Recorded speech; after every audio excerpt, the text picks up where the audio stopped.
بسم اللہ الرحمن الرحیم۔ عزیز طلبہ، السلام علیکم ورحمۃ اللہ وبرکاتہ۔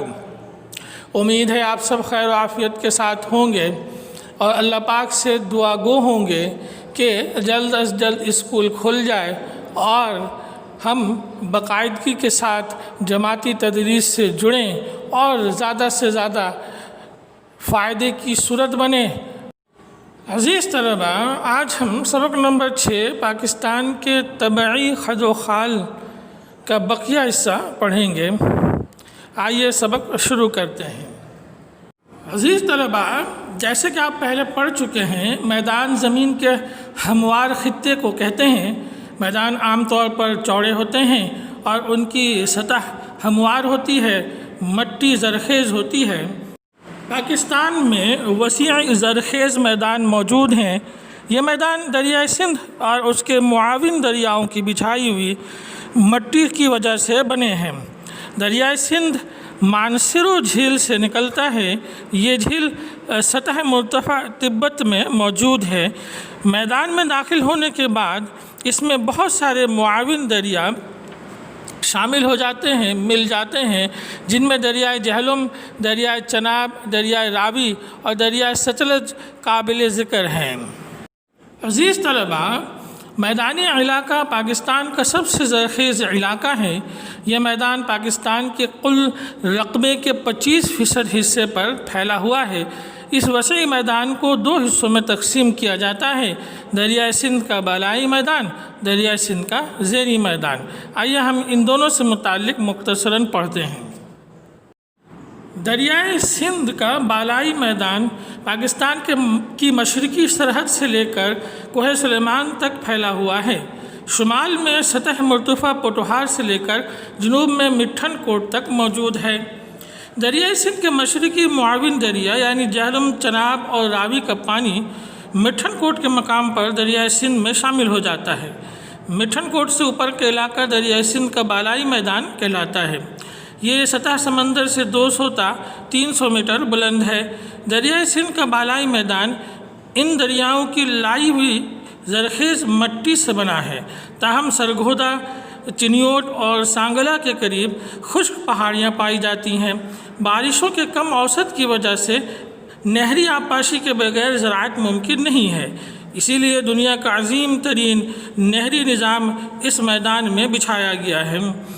یہ میدانی علاقہ زرعی پیداوار گندم، چاول، گنا، کپاس، مکئی اور دالوں وغیرہ کا مرکز ہے۔ دریائے سندھ کا زیریں میدان صوبہ پنجاب کے جنوبی علاقوں اور سارے صوبہ سندھ پر پھیلا ہوا ہے۔ دریائے سندھ کے تمام مشرقی معاون دریا ایک مقام مٹھن کوٹ پر جمع ہو کر دریائے سندھ میں شامل ہو جاتے ہیں۔ اس طرح دریائے سندھ بہت زیادہ بڑا ہو جاتا ہے۔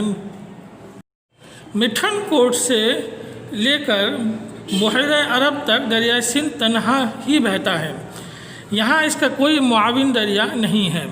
اس علاقے میں دریائے سندھ کا بہاؤ بہت سست ہو جاتا ہے کیونکہ زمین زیادہ ہموار ہے اور کم ڈھلان رکھتی ہے۔ یہی وجہ ہے کہ دریا کی تہ پہاڑوں سے اپنی لائی ہوئی مٹی کے جمع ہونے سے برابر اونچی ہوتی رہتی ہے، چنانچہ دریائے سندھ آس پاس کے علاقے سے زیادہ بلندی پر بہتا ہے۔ اس علاقے میں بارشیں بہت کم ہوتی ہیں، اس لیے زراعت کو آبپاشی کے ذریعے پانی کی ضرورت ہوتی ہے۔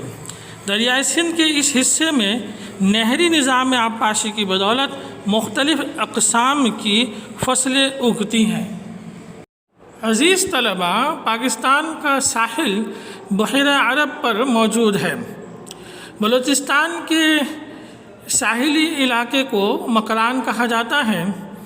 بلوچستان کا یہ علاقہ بحیرہ عرب کے ساتھ موجود ہے۔ اس ساحلی علاقے کی کل لمبائی 750 کلومیٹر ہے۔ صوبہ سندھ کے ساتھ موجود ساحل کی لمبائی تقریباً 300 کلومیٹر ہے۔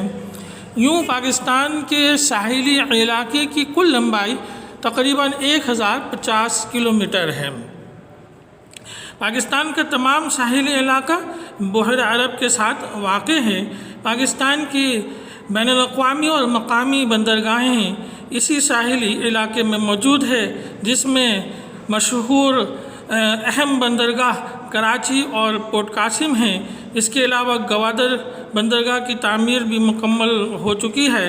اسی طریقے سے دیگر جو مقامی بندرگاہیں ہیں ان میں سومیانی، اورمارا، جیوانی اور دیگر شامل ہیں۔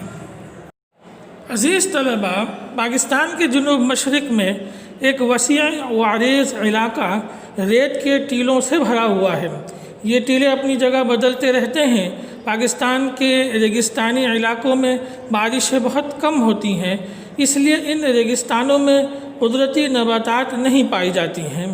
پاکستان کے کچھ میدانی علاقے بھی ریگستان یا نیم ریگستانی علاقے کہلاتے ہیں، کیونکہ ان کی طبعی حالت میدانی علاقوں سے مختلف ہیں۔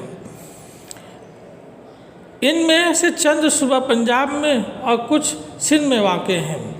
پاکستان کے ریگستانی علاقے صحرائے تھل، صحرائے چولستان، صحرائے تھر پر مشتمل ہیں۔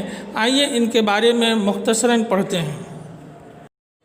دریائے سندھ اور دریائے جہلم کے درمیانی علاقے کو سندھ ساگر دوآب کہا جاتا ہے۔ دوآب ایسے علاقے کو کہتے ہیں جو دو دریاؤں کے درمیان واقع ہو۔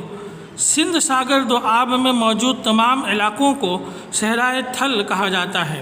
اس علاقے میں بارش بہت کم ہوتی ہے، اس لیے یہاں نباتات کی کمی ہے اور یہاں مٹی اور ریت کے ٹیلے پائے جاتے ہیں۔ صحرائے چولستان پنجاب کے جنوب مشرقی حصے میں موجود ہے۔ اس علاقے میں رحیم یار خان، بہاولپور اور بہاول نگر شامل ہیں۔ صحرائے تھر سندھ کے جنوب مشرقی، شمال مشرقی اور مشرقی حصے پر مشتمل ہے۔ ریت کے بڑے بڑے ٹیلے اس صحرا کی پہچان ہیں۔ بعض اوقات ان ٹیلوں کی اونچائی 70 میٹر تک پہنچ جاتی ہے۔